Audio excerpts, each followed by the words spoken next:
Hello everyone, ఇలాంటి videos మీకు ముందుగా కావాలి అనుకుంటే మా ఛానల్ని సబ్స్క్రైబ్ చేసుకొని పక్కనే ఉన్న బెల్ ఐకాన్ని క్లిక్ చేయండి. అప్కమింగ్ రివ్యూలోకి వెళ్ళిపోదాం. చక్రి మహాలక్ష్మిని ఇంప్రెస్ చేయడానికి చాలా విధాలుగా ప్రయత్నిస్తూ ఉంటాడు.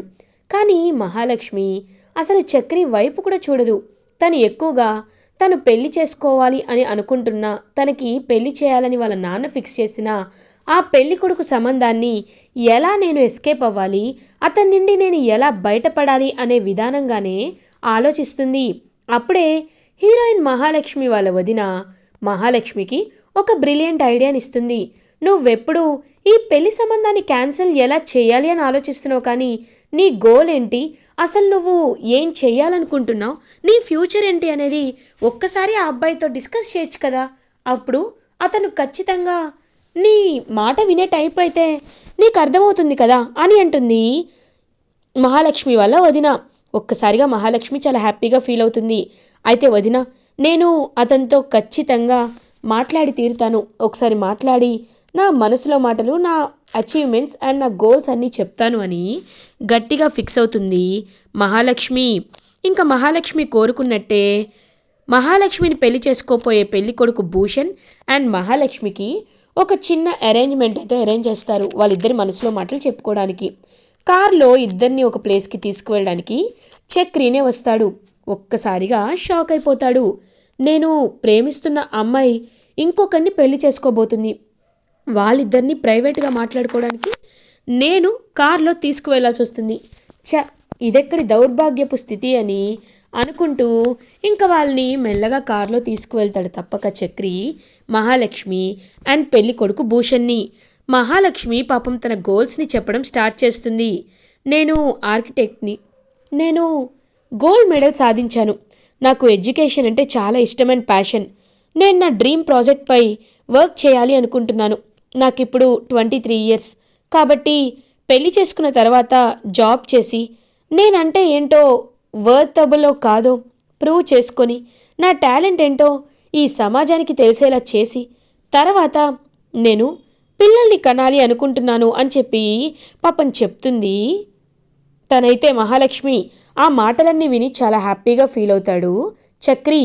కానీ పెళ్లి కొడుకు భూషణ్ మాత్రం, ఏంటి నువ్వు జాబ్ చేస్తావా, అయినా నా దగ్గర చాలా ఆస్తుంది, నువ్వేమీ జాబ్ చేయాల్సిన అవసరమే లేదు, నీ గురించి నాకెందుకు, నాకు భార్య అంటే ఇంట్లో వంట చేసి పెట్టాలి, నా కోసం అందంగా రెడీ అవ్వాలి, నేను ఆఫీస్ నుండి ఇంటికి వెళ్ళేలోపు తను నాకు అందంగా కనబడాలి, అదే.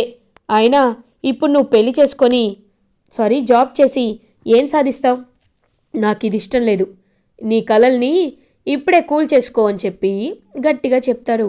ఇంకా ఒక్కసారిగా పాపం షాక్ అయ్యి చాలా బాధపడుతుంది మహాలక్ష్మి. అదంతా గమనిస్తూ ఉంటాడనమాట వెంటనే చక్రి. చక్రి గమనించి అలా చూస్తూ ఉంటాడు. ఈ మాటలన్నీ వింటుంటే ఖచ్చితంగా తనకి ఇష్టం లేదని అనిపిస్తుంది.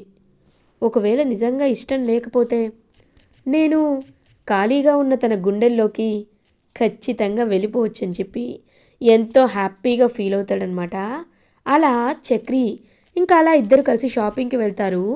మహాలక్ష్మి అండ్ భూషణ్ ఇద్దరు వెళ్ళి చూస్తారు. చూసేసరికి అక్కడ ఏమి ఒక్కటి కూడా తన్ని అసలు కనీసం సెలెక్ట్ కూడా చేయనివ్వకుండా తనే భూషణే మొత్తం సెలెక్ట్ చేసుకుంటూ అన్నీ భూషణే చేస్తూ ఉంటే చాలా అంటే చాలా బాధేస్తుంది పాపం మహాలక్ష్మికి.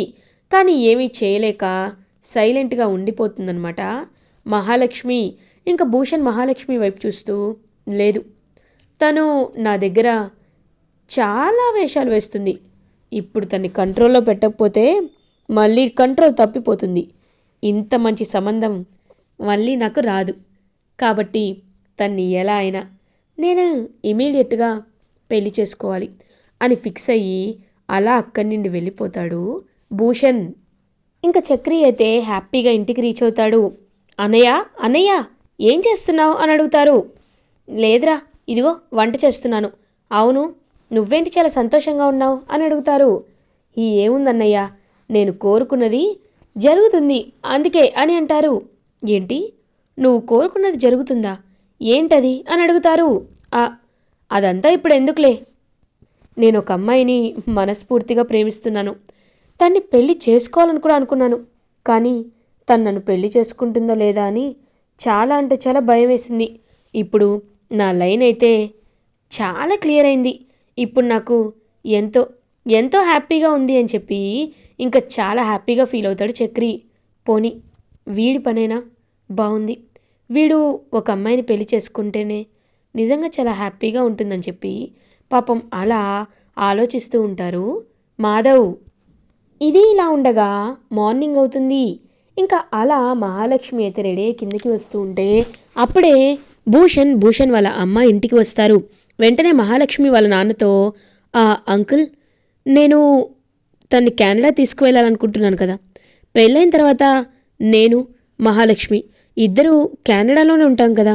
కాబట్టి ఆ వీసా ప్రాసెస్ అంతా జరగాలి అంటే చాలా టైం పడుతుందంట. అందుకే నేను ముందుగా తన్ని రిజిస్టర్ మ్యారేజ్ చేసుకోవాలి అనుకుంటున్నాను. తర్వాత మీరు పెట్టిన ముహూర్తానికే తన్ని పెళ్లి చేసుకుంటాను అని అంటాడు. ఒక్కసారిగా షాక్ అయిపోతుంది మహాలక్ష్మి. అంటే బాబు అది అని అంటారు. అన్నయ్య గారు, 2 సార్లు పెళ్ళైతే తప్పేముంది, అయినా వీసా ప్రాసెస్ అవ్వాలంటే రిజిస్టర్ మ్యారేజ్ చేసుకోవాల్సిందే కదా అని అంటారు. ఇంక వెంటనే ఆలోచనలో పడతారనమాట మహాలక్ష్మి వాళ్ళ నాన్న. పాపం మహాలక్ష్మి నాన్న అని అంటుంది. మాకు ఇష్టమే అని అంటారు. ఒక్కసారిగా పాపం షాక్ అయిపోతుంది మహాలక్ష్మి. ఇంకా అలా షాక్లో ఉండిపోతే అప్పుడే అక్కడికి వచ్చిన చక్రి అయితే ఇంకా చాలా బాధపడతాడు. అదేంటి, నేను నా మనసులో ఉన్న ప్రేమని వ్యక్తం చేసేలోపే ఇలా జరిగింది, లేదు ఇలా జరగకూడదు అని పాపం చాలా బాధపడతాడు చక్రి. అదే టైంకి ఇంకా మహాలక్ష్మి తన రూమ్లోకి బాధగా వెళ్ళి, అంటే రేపే రిజిస్టర్ మ్యారేజా? నా కలలకి ఇంకా ఎవరు ఏమీ చేయరా? నా కలల్ని ఎవరు గౌరవించరా అని చెప్పి చాలా బాధపడుతూ ఉంటుందన్నమాట పాపం మహాలక్ష్మి. ఇది ఇలా ఉండగా మార్నింగ్ అవుతుంది. ఇంకా అలా మహాలక్ష్మి అయితే వెంటనే ఎవ్వరూ లేవకముందే మిడ్-నైట్ టు ఎర్లీ మార్నింగ్ అయితే బయటకు వస్తుంది. ఇంకా చక్రి అప్పుడే తన క్యాబ్ చూసుకోవడానికి అలా వస్తూ ఉంటే చక్రిని చూస్తుంది మహాలక్ష్మి. ఇంకా చక్రి, మేడం మీరు అని అనేసరికి ష్ రా అని అంటుంది. మేడం ఈ టైంలో ఎక్కడికి అని అడుగుతారు. నువ్వు రా చెప్తాను అని ఇంకా మహాలక్ష్మి అయితే అలా తన్ని తీసుకువెళ్తుందనమాట. ఇంకా చక్రి కారులో మహాలక్ష్మి ఎవ్వరు లేవకముందే ఒక ప్లేస్కి వెళ్ళిపోతుంది. మేడం మీరేం చేస్తున్నారు మేడం? మీ గురించి అందరూ వెతుకుతారు కదా, కంగారు పడతారు కదా, అప్పుడు అందరూ బాధపడతారు కదా మేడం అని అంటాడు పాపం చక్రి. చూడు, వాళ్ళు బాధపడతారు కరెక్టే, నాకు కూడా చాలా బాధగానే ఉంది. కానీ ఆ జుట్టు పోలో నుండి పెళ్ళి తప్పించుకోవాలంటేనే చాలా కంపరంగా ఉంది. వాడిని నేను పెళ్లి చేసుకోలేను అని అంటుంది. మేడం మీరేమీ అన్నంటే మిమ్మల్ని కొన్ని క్వశ్చన్స్ అడగచ్చా అని అంటారు. సరే అడుగు అని అంటుంది. మేడం ఇప్పుడు మీ మాటని అతను గౌరవించట్లేదని మీరు చాలా కోప్పడ్డారు. మీ కలని అతను నెరవేర్చటం లేదని మీరు చాలా బాధపడ్డారు. కరెక్టే మేడం. ఒకవేళ మీ అడుగులో అడుగు వేస్తూ మీ కలల్ని నెరవేర్చడానికి స్వాతంత్రంగా ముందుకి మీకు చెయ్యి అందిస్తూ మిమ్మల్ని జీవితాంతం బంగారంలా చూసుకునే అబ్బాయి మీ జీవితంలోకి వస్తే మీరు అతన్ని పెళ్లి చేసుకుంటారా మేడం అని అడుగుతాడు. ఒక్కసారిగా ఆలోచనలో పడుతుంది. అలా ఇంకా మహాలక్ష్మి, ఎందుకు చేసుకోను, తప్పకుండా చేసుకుంటాను అని అంటుంది. మేడం ఒకవేళ వాళ్ళు బాగా లేని వాళ్ళైతే, అతను చదువుకోకపోతే అని అంటారు. చూడు, గొప్ప సంస్కారమే నా దృష్టిలో చదువు, పైకి కనబడే డిగ్రీలు కాదు. అదిగో వెళ్ళాడు కదా ఆ ఆ జుట్టు పోలివాడు, వాడికి 10 డిగ్రీలున్నాయి. ఏం చేస్తాడు? కనీసం మనుషుల మనసుల్ని అర్థం చేసుకోలేకపోతున్నాడు. అదే ఎవరైనా మనం చూస్తూ ఉంటాం, రోడ్డుపై బండిపై పువ్వులు పళ్ళు అమ్ముకుంటున్న వాళ్ళు కానీ వాళ్ళ భార్యతో ఎంతో అన్యోన్యంగా సుఖంగా సంతోషంగా ఉంటారు. వాళ్ళ దగ్గర ఏం చదువుందని, ఏం డబ్బుందని ఏమీ లేవు కదా. అలాంటప్పుడు మనుషులు కూడా అంతే, మనుషులు కూడా అలాగే ఆలోచించాలి అని పాపం చెప్పేసరికి చాలా హ్యాపీగా ఫీల్ అవుతాడనమాట. అలా తనైతే ఇంకా చక్రి, అంటే చదువు పట్టింపులు, ఆస్తి అంతస్తుల పట్టింపులు లేవన్నమాట. నిజంగా నువ్వు చాలా అదృష్టవంతుడిరా చక్రి. నీకు మంచి మంచి గుణవంతురాలు భార్యగా దొరకబోతుంది.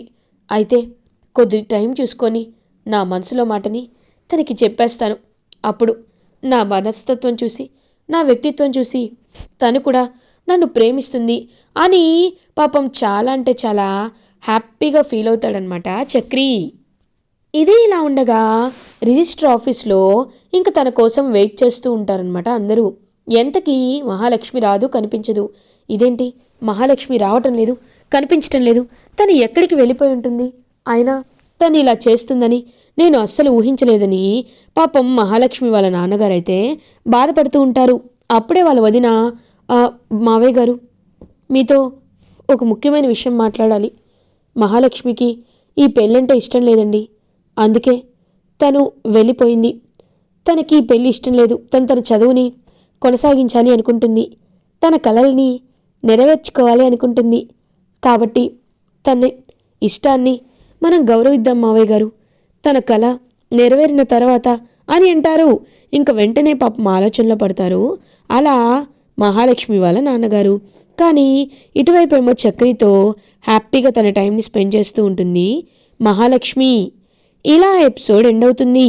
ఫర్దర్ ఎపిసోడ్ రివ్యూస్ ముందుగా మీకు కావాలి అనుకుంటే మా ఛానల్ని సబ్స్క్రైబ్ చేసుకోండి. Thanks for watching.